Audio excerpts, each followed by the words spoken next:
നമസ്കാരം മക്കളെ, നമുക്ക് പഠിക്കാം. 11ാമത്തെ പാഠമാണ് നമ്മൾ ഇന്ന് പഠിക്കുന്നത്. ഈ പാഠത്തിൽ ഇ എന്ന സ്വരാക്ഷരവും ഇ എന്ന സ്വരാക്ഷരത്തിൻ്റെ ചിഹ്നവുമാണ് നമ്മൾ പഠിക്കുന്നത്. കൂടാതെ ഇ എന്ന അക്ഷരം വരുന്ന വാക്കുകളും ഇയുടെ ചിഹ്നം വരുന്ന വാക്കുകളും നമ്മൾ പഠിക്കുന്നുണ്ട്. അപ്പോൾ നമുക്ക് പഠിക്കാം. ഇ എന്ന അക്ഷരമാണ് അടുത്തത് പഠിക്കാൻ പോകുന്നത്. ഇ എന്ന അക്ഷരം സ്വരാക്ഷരങ്ങളിലെ 3ാമത്തെ അക്ഷരമാണ്. ഈ എങ്ങനെ എഴുതുന്നേ നോക്കൂ. ഈ 2 വരയുടെ താഴത്തെ വരയിൽ നിന്ന് ഒരു 0 ഇട്ട് നാ വരയ്ക്കുന്ന പോലെ ഒരു റാ വരച്ചു, വീണ്ടും ഒരു റാ വരച്ചു.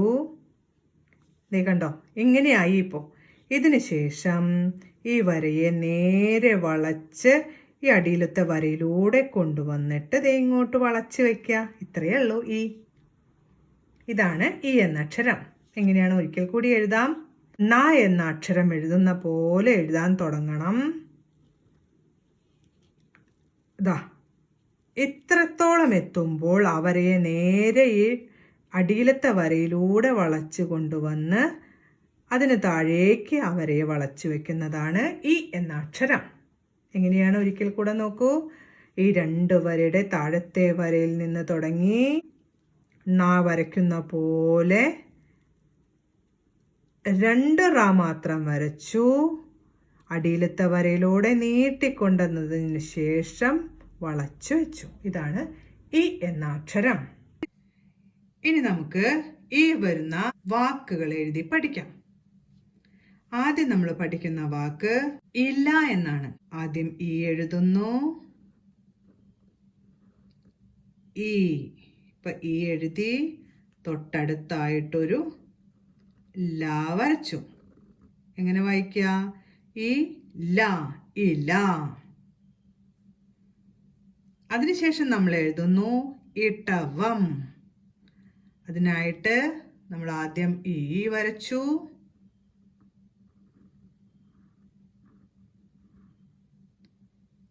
ഇയുടെ അടുത്ത് ട വരച്ചു. അതിനുശേഷം വം ആണ് വേണ്ടത് അല്ലേ? വാ എഴുതി വായുടെ അടുത്തായി ഒരു 0. ഇപ്പൊ വം ആയി. ഇനി എങ്ങനെ വായിക്കും? ഇ ട വം, ഇട്ടവം. അടുത്തത് നമ്മൾ പഠിക്കാൻ പോകുന്ന വാക്ക് ഇതാണ് എന്നാണ്. അപ്പൊ ആദ്യം ഇ എഴുതണം.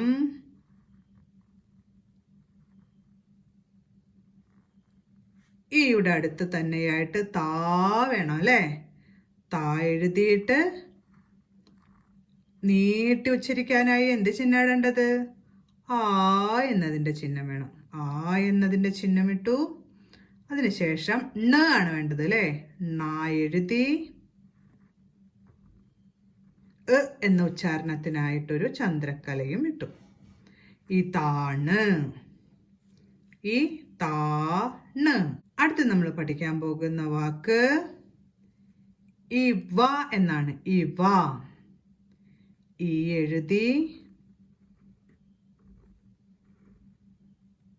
തൊട്ടടുത്തായിട്ട് ഏതെഴുതണം? വ. ഇ വ, ഇവ. ഇനി നമ്മൾ പഠിക്കാൻ പോകുന്ന വാക്ക് ഇത് എന്നാണ്. ആദ്യം ഇ എഴുതണം. ഇയുടെ തൊട്ടടുത്തായിട്ടൊരു താ വരച്ചു, എന്നതിന് ചന്ദ്രക്കല ഇട്ടു. ഇത്. അപ്പോ ഈ പഠിച്ചു. ഈ വെച്ചിട്ടുള്ള വാക്കുകളായ ഇല, ഇടവം, ഇതാണ്, ഇവ, ഇത് എന്നീ വാക്കുകളും പഠിച്ചു അല്ലേ? ഇനി നമുക്ക് ഈയുടെ ചിഹ്നം പഠിക്കാം.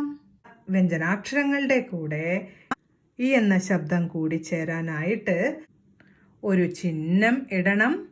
ആ ചിഹ്നം എന്താണെന്നാണ് നമ്മൾ പഠിക്കുന്നത്. ഈ 2 വരയുടെ മുകളിലത്തെ വരയിൽ തൊടാതെ ടീച്ചർ ഈ വരയിൽ തൊടാതെ കുറച്ച് കയറ്റിയിട്ട് ഒരു റാ വരച്ചു. ആ റായുടെ ഈ ഒരു ഭാഗം നീട്ടി താഴത്തെ വരയിൽ കൊണ്ടുവന്ന് നിർത്തി. ഒരിക്കൽ കൂടെ വരയ്ക്കാം. 2 വരയുടെ മുകളിലത്തെ വരയിലായിട്ട് ഒരു റാ വരച്ച് ആ റായുടെ ഈ ഒരു ഭാഗം നേരെ താഴേക്ക് കൊണ്ടുവന്ന് താഴത്തെ വരയിൽ കൊണ്ടുവന്ന് നിർത്തി. ഇതാണ് ഈയുടെ ചിഹ്നം. ഇനി ഈയുടെ ചിഹ്നം ഓരോ അക്ഷരങ്ങളുടെ കൂടെ എങ്ങനെ ഉച്ചരിക്കുമെന്ന് നോക്കാം. ആദ്യം വ്യഞ്ജനാക്ഷരമായ പ എന്ന അക്ഷരത്തിന്റെ കൂടെ ഇട്ട് നോക്കാം. പ എന്നെഴുതി തൊട്ടടുത്തായിട്ട് നമ്മളിത് ഈ എന്ന ചിഹ്നം വരച്ചു. നോക്കൂ, പായുടെ ഈ ഒരു വരയെ ഉള്ളിലാക്കുന്ന വിധത്തിലായിട്ട് വേണം ഈ ഒരു റാ വരയ്ക്കാൻ. കണ്ടോ, ഇത് അങ്ങോട്ടോ ഇങ്ങോട്ടോ നീങ്ങി പോവുകയാണെങ്കിൽ അക്ഷരം ഭംഗിയുണ്ടാവില്ല. ഇപ്പൊ എങ്ങനെ ഉച്ചരിക്കുക? പി എന്ന് ഉച്ചരിക്കും. അതിനുശേഷം നമ്മൾ ക എന്നെഴുതുന്നു. കായുടെ തൊട്ടടുത്തായിട്ടും ഒരു ഈയുടെ ചിഹ്നം വരച്ചു. എങ്ങനെ ഉച്ചരിക്കുക? കി, കി. ക പ്ലസ് ഇ, കി. പ പ്ലസ് ഇ സമം പി. ക പ്ലസ് ഇ സമം കി. അതിനുശേഷം നമ്മൾ തീ എന്ന് എഴുതി നോക്കുകയാണ്. താ എഴുതി തായുടെ അടുത്ത് തന്നെയായിട്ടൊരു ഈയുടെ ചിഹ്നം. ത പ്ലസ് ഇ സമം തീ. അടുത്ത നമ്മൾ വി എന്നാണ് എഴുതി നോക്കുന്നത്. അതിനായിട്ട് ആദ്യം വ എന്ന അക്ഷരം എഴുതി തൊട്ടടുത്തായിട്ടൊരു ഈയുടെ ചിഹ്നവും വരച്ചു. എങ്ങനെ ഉച്ചരിക്കും? വി. പ പ്ലസ് ഇ സമം പി. ക പ്ലസ് ഇ സമം കി. ത പ്ലസ് ഇ സമം തി. വ പ്ലസ് ഇ സമം വി. ഈയുടെ ചിഹ്നങ്ങൾ വരുന്ന വാക്കുകൾ എന്ന് എഴുതി നോക്കാം. ആദ്യം നമ്മൾ പഠിക്കുന്ന വാക്ക് വടി എന്നാണ്. വാ എഴുതി വായുടെ അടുത്ത് തന്നെയായിട്ടൊരു ടീയും വരച്ചു. ടാ എഴുതി ടീയുടെ ചിഹ്നമാണ് ടി അല്ലേ. വ ടി, വട്ടി. ഇനി നമുക്ക് പടി എന്ന് എഴുതി നോക്കാം. പാ എഴുതുന്നു, തൊട്ടടുത്തായിട്ടൊരു ടാ വരച്ചു. ഇനി ഏത് ചിഹ്നം ഇടണം? ഈയുടെ ചിഹ്നം ഇട്ടു.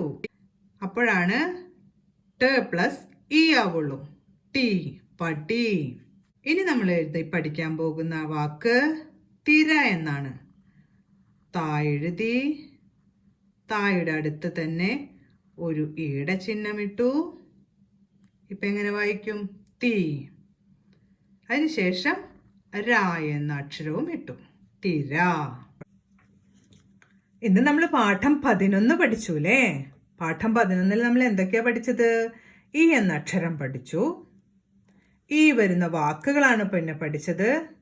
ഇല, ഇല എന്ന വാക്കാണ് പഠിച്ചത് ആദ്യം. ഇതെന്തിൻ്റെ ഇലയാന്ന് കണ്ടാൽ അറിയാൻ പറ്റുമോ നിങ്ങൾക്ക്? ആലിൻ്റെ ഇലയാണ്. കണ്ടോ, ഇല എന്ന വാക്ക് പഠിച്ചു. പിന്നെ ഇടവം എന്ന വാക്ക് പഠിച്ചു. ഇടവം എന്താണ് നോക്കൂ, ഇതൊരു കലണ്ടറിലെ കാണുന്നത്. ഇടവം ഒരു മാസമാണ്. ജനുവരി, ഫെബ്രുവരി, മാർച്ച്, ഏപ്രിൽ എന്നൊക്കെ നമ്മൾ ഇംഗ്ലീഷിലെ മാസങ്ങളുണ്ടല്ലോ, 12 മാസങ്ങൾ.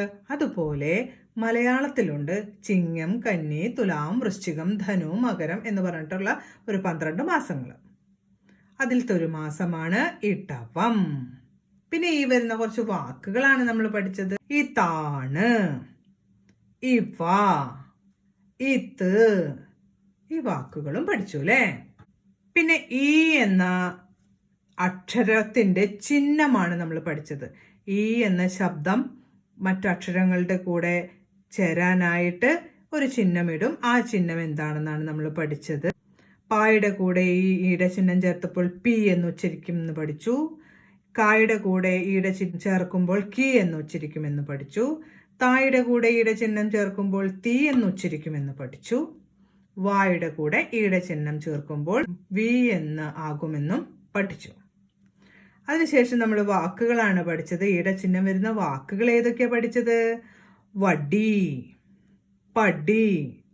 നമ്മുടെ വീട്ടിലേക്ക് കയറി വരാനൊക്കെ പടികൾ ഉണ്ടാവില്ലേ? പിന്നെ കടലിലുണ്ടാകുന്ന തിര എന്ന വാക്കും നമ്മൾ പഠിച്ചു. തിര. കടലിലെ തിര എന്ന വാക്കാണ് നമ്മളിവിടെ പഠിക്കുന്നത്. ഇതിനു മുമ്പ് ഒരു പാഠത്തിൽ നമ്മൾ അല എന്ന വാക്കും പഠിച്ചിരുന്നു. അപ്പം ഇത്രയും കാര്യങ്ങളാണ് നമ്മൾ പാഠം 11 പഠിച്ചത്. ഇനി നമുക്ക് കഴിഞ്ഞ ക്ലാസ്സിൽ പഠിച്ച വാക്കുകളൊക്കെ ഒന്ന് എഴുതി നോക്കാം. തെറ്റുകൂടാതെ എഴുതണം. കുറച്ച് വാക്കുകളും വാചകങ്ങളുമാണ് നമ്മളിന്ന് പറയുന്നത്. ആദ്യത്തെ വാക്ക് കാക്ക. കാക്ക. രണ്ടാമത്തെ വാക്ക് നാക്ക്. നാക്ക്. മൂന്നാമത്തെ വാക്ക് കക്ക. കക്ക. കക്ക. നാലാമത്തെ വാക്ക് കാട്. നാലാമത്തെ വാക്ക് കാട്. അഞ്ചാമത്തെ വാക്ക് കണവ. കണവ. കണവ. ഇനി വാചകങ്ങളാണ് നമ്മൾ എഴുതുന്നത്. ആദ്യത്തെ വാചകം കാക്ക പാറണം.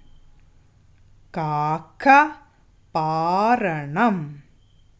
രണ്ടാമത്തെ വാചകം വാക്ക് തരണം. വാക്ക് തരണം. മൂന്നാമത്തെ വാചകം കട കാണാം. കട കാണാം. നാലാമത്തെ വാചകം കാട് കാണണം. കാട് കാണണം. അഞ്ചാമത്തെ വാചകം കക്ക വാരണം.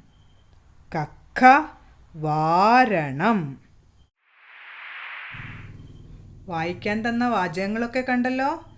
ആ വാചകങ്ങളൊക്കെ വായിച്ച് ഇന്നത്തെ ക്ലാസ്സിൽ എഴുതി പഠിച്ചതും കേട്ടെഴുത്തിലെ വാക്കുകളും എല്ലാം കൂടെ അയച്ചു തരാൻ മറക്കരുത്. അപ്പോൾ നമുക്കിനി അടുത്ത ക്ലാസ്സിൽ കാണാം. നമസ്കാരം.